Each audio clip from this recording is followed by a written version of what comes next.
Mengenal sinagoge, tempat ibadah orang Yahudi diduga ada di Al-Zaitun.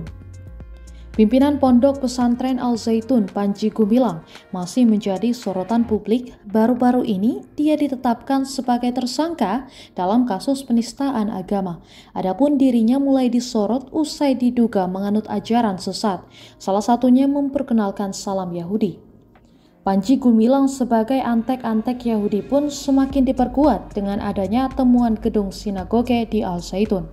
Gedung yang berada di utara masjid mewah ini terlihat besar dengan atap berwarna biru. Lalu ada pula lambang seperti bendera Israel. Lantas apa itu sinagoge? Sinagoge yang memiliki nama lain kanisah merupakan tempat ibadah bangsa Yahudi. Dalam bahasa Yunani, sinagogu berarti belajar bersama dan berasal dari bahasa Ibrani yang bermakna jamaah. Jadi istilah sinagoge sebetulnya adalah persekutuan. Sinagoge dianggap penting bagi Yahudi tepatnya sejak Bait Suci yang menjadi pusat beribadah mereka hancur pada 70 Masehi. Sementara asal-usul tempat ini banyak yang percaya berdiri di pembuangan di Babel sejak 500 tahun sebelum Masehi. Tak hanya itu, sinagoge juga dibangun sebagai tempat untuk calon-calon penganut Yahudi. Sementara itu, fungsi utamanya menurut para ahli untuk beribadah seperti pada saat Sabat atau hari-hari besar lainnya. Lalu di sana juga sering dilakukan pembacaan Taurat dan doa. Sinagoge juga kerap dijadikan tempat belajar agama Yahudi dan pertemuan warga, tepatnya untuk membahas persoalan keagamaan, sosial, hingga politik. Di sisi lain, dalam beberapa lokasi keberadaan laki-laki dan perempuan di sinagoge dipisahkan. Di dalam sinagoge terdapat beberapa petugas dengan masing-masing pekerjaannya.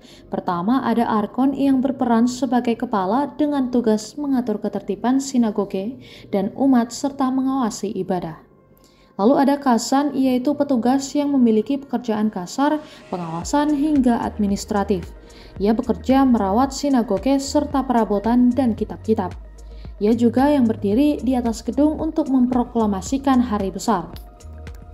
Terakhir ada pula Shelach Shibur yang bekerja sebagai pelafal doa saat ibadah di sinagoge. Adapun syarat untuk menjadi Shelach Shibur yakni rajin, dewasa, kepala keluarga, tidak kaya, bukan seorang pedagang, memiliki suara nyaring, dan bijak dalam melakukan pengajaran.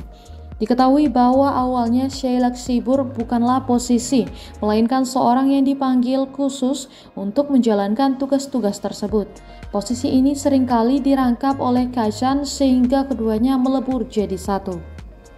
Sementara itu, benar atau tidaknya ada sinagoge di Al-Zaitun masih simpang siur. Pihak Ponpes hingga kini belum memberikan konfirmasi terkait tuduhan adanya tempat ibadah bangsa Yahudi di kompleks pesantren yang berlokasi di Indramayu tersebut.